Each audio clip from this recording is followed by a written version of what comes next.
majalah kita mungkin sudah ada yang sudah sampai, ada yang belum. Di situ ada surat edaran dari DPN yang saya bagikan sengaja untuk mengerti mengenai beberapa masalah yang terjadi di dunia konsultan, bahwa negara dan asosiasi belum melindungi bisnis konsultan. Kita nggak dilindungi nih Bapak Ibu sekalian. Ada 11 mata yang begitu Bapak teken kontrak, ada 11 instansi yang melototi Bapak Ibu sekalian, dari Inspektorat Jenderal, BPKP, Inspektorat, sampai media pun kejaksaan, kepolisian, KPK, LSM, dan wartawan pun memeriksa Bapak Ibu sekalian. Nah, sehingga kami mengharapkan Bapak Ibu sekalian berhati-hati tanda tangan kontrak, karena ada 26 teman Bapak Ibu sekalian yang sekarang meringkuk di tahanan karena tidak memahami kontrak, asal teken kontrak, yang penting jumlahnya, cara bayarnya sudah tidak peduli, lembar paling belakangnya ditanya, tidak mempelajari. Saya kemarin tidak mau nandatangani kontrak karena kontraknya langsam, cara pembayarannya unit price saya tolak. Saya ada kontrak hampir 2 miliar di PU, saya nggak mau tanda tangan. Karena saya bilang lebih baik Bapak clear, ini kontrak harga satuan atau langsam? Langsam Pak.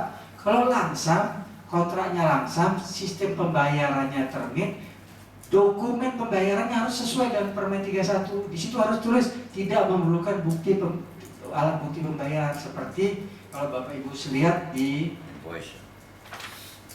yang sebenarnya Bapak Ibu sekalian kita kasih majalah untuk dibaca. Nah, tapi saya fotokopikan yang halaman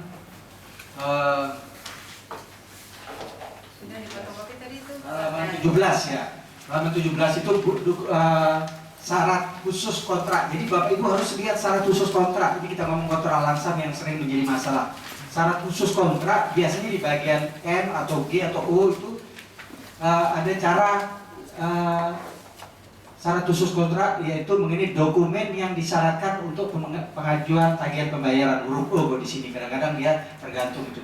Nah, harus dicantumkan adalah dokumen yang disyaratkan tersebut tidak dilampirkan bukti invoice pengeluaran biaya. Harus Bapak pegang, itu permen Pak. Jadi waktu Bapak tanda tangan kontrak langsam, Bapak tanya, Bapak kita sepakat ini Perpres 70? Ya. Sama-sama Perpres 70, oke. Sama-sama Permen 31 2016, oke. Sama-sama peraturan LKPP, oke.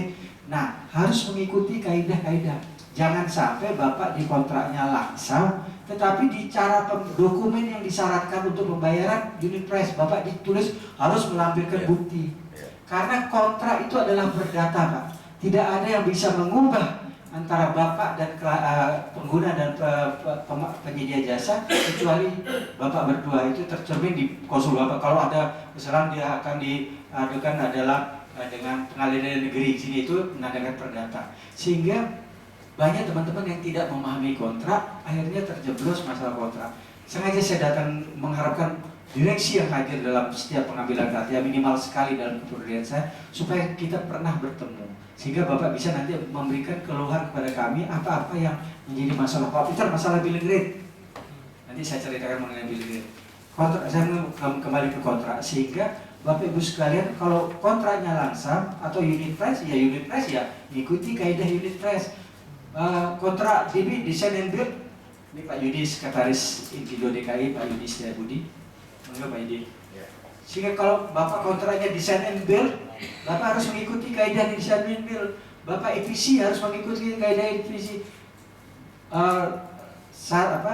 RKS-nya harus sama, jangan kontraknya langsam, cara pembayarannya unit price, itu baci Pak. Sehingga ada alasan pemeriksa, oh ini Bapak bukti pembayarannya unit price kok Bapak tulis, Bapak sudah sepakat, Bapak tidak bisa mengelak. Karena kalau Bapak lihat di halaman 19 itu, kewenangan pemeriksa di pasal 24, bahwa setiap pemeriksa yang kalau kita diperiksa ya Bu, Bapak Ibu, kita tidak memberikan dokumen yang diminta oleh BPK, itu kita bisa dituntut 1 tahun penjara dan 500 juta. Mereka berhak meminta apa saja, mau minta dokumen, rekening bank, boleh mereka meminta apa saja yang ada di kontrak, yang sesuai dengan kontrak. Tetapi kalau pasal 25-nya, kalau dia melebihi wewenangnya, dia bisa dituntut 3 tahun penjara dan denda 1 miliar. Jadi kalau dia, ini pasal 25, setiap pemeriksa dengan sengaja menggunakan dokumen diperolehnya dan lain-lain melampaui batas kewenangannya, maka dapat dipidana paling lambat 3 tahun dan denda 1 miliar. Jadi dia lebih bahaya. Jadi kalau Bapak kontraknya langsung, terus cara pembayarannya, sistem pembayarannya termin dan backupnya tidak ditulis, tidak membuka dokumen, kalau dia meminta itu melebihi wewenang namanya Pak. Bapak harus bisa berdoa, Pak, Bapak melebihi wewenang Bapak. Oh, undang-undang perbendaharaan negara, ini juga undang-undang Pak. Ini juga kontrak langsung, ini perpres, undang-undang clear semua. Tidak ada bisa mengubah